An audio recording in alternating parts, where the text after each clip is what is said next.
ma ngoog ni ngeen ko gisee nag alam gi ci la ñu yegg si ak Dissa Préra nag ñuy wax ni fële moom ca université Cheikh Anta Diop bu Ndakaaru wala bokk lu soxal wàllug alam gi ca université Cheikh Anta Diop bu Ndakaaru ba tey jàppees na ni dañu war a am rek li ñu duppee certification lu soxal wàllug alam gi ndax nee na loolu dafay gën a tax rek kon maanaam wàllu koom gi ñu war koo gën a mën a soqali jaare ko ci alam gi lu ci mel ni espace vert yeeg li mbëbët bi mooy fexe rek ba lépp loo xamante ni wàllug déchet la lépp loo xamante ni koom la buy soqee ko ci courant moo xam énergie ak yëpp ñu fexe daal ba gën koo mën a soppar ñi ndax xam nañu loolu yëpp am na ab njeexital ci alam gi ñu teewlu reportage bi dellusiwaat. te Cheikh Anta Diop jël beneen xar kanam nekkul lu bees naam waaye environnement bi soppeeku na bu baax. yëf yi moom am na njëriñ lool parce que étudiant bu jàngee ba sonn day bëgg a divertir mais aussi day bëgg a épanouir pour mën a gis benn milieu boo xamante ni comme ñëpp amuñu chance di dem géej ga boo jàngee ba wàccee ba pare boo ñëwee nga xool espace boo xamante ni au moins da lay jéem a divertir nga jéem a relâché wu jéem a am benn souvenir boo xamante ni da ngay fàtte au moins métier bi nga amoon ci envie quoi vraiment am na solo lool quoi. espace vert moom bëri na ci université bi moom macha allah foo tourné da ngay gis ay arbre moom macha allah rafet na trop nice na dafa pare day joxe comme genre oxygène bi tamit day ñëw macha allah moom. ay at a ngi nii la changement boobu daal di tàmbali dalee ko ci ay espace vert waaye tey dafa am leneen loo xam ne autorités yi dañ ko ci boole. mais sur le terrain maintenant vraiment ñu fekk fi ay réalisation comme jardin de la nation bii nga xam ne ñoo ngi fii di def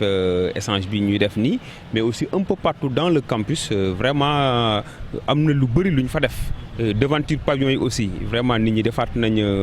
ay installation foofu muy ay arbres muy ay fleurs aussi yi nga xam ne installé nañ ko un peu partout dans le campus. yéene bi mooy fexe université bokk ci yi ñuy lim ci wàllu environnement tax ñu taxawal ab projet bu ambitieux. foog naa ne loolu lu am solo la bu ñu demee ba ne dañoo bëgg certification ISO norme ISO 14001 je pense que loolu. benn norme la bi nga xam ne nit ñi dañ koy atteindre ci environnement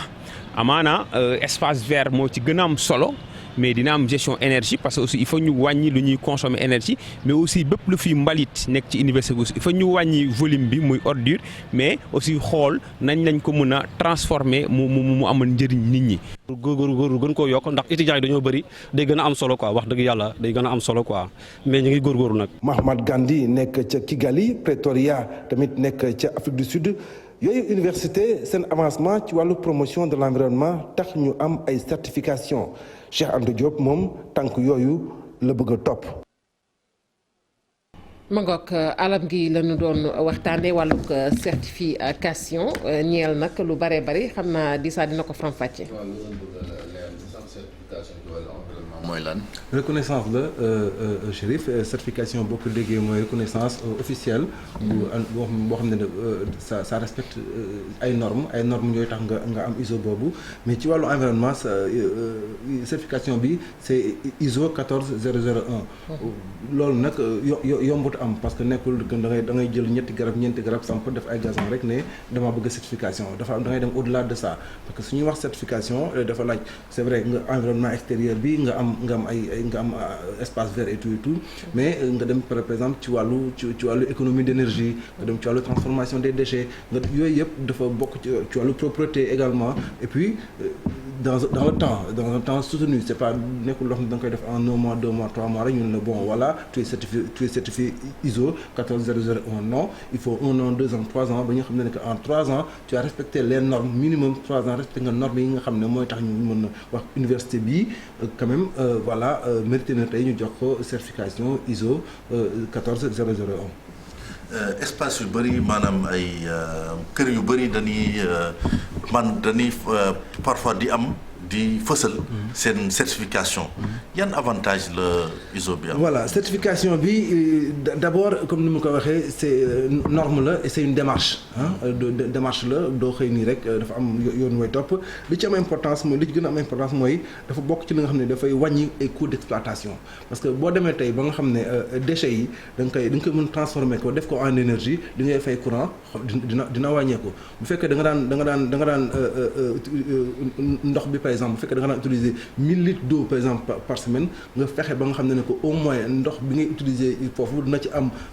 loo xam ne que bu fekkee si assainissement sax lay jaar na mun arroser gazon yi au moins bu fekkee 1000 litres yooyu nga wut dina am au moins de gaspillage yoo xam ne au moins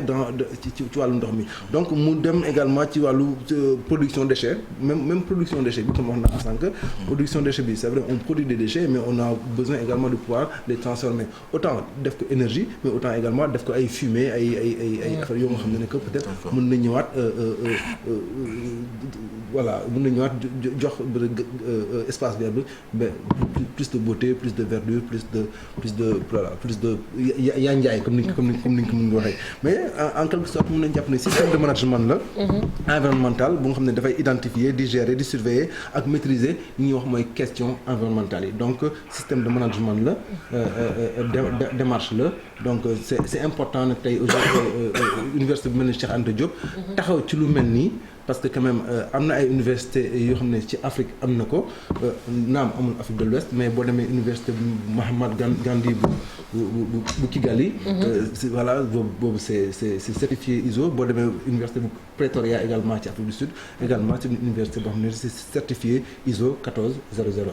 Mangook jërëjëf Dissa Preira ñu lay jaajëfal yi fi am na solo bu baax a baax li nga indi tey jëlee ci alam gi dañuy jàll nag ci xët yu njëkk yu yéenekaay yi gannaaw bàkk bi lay doon.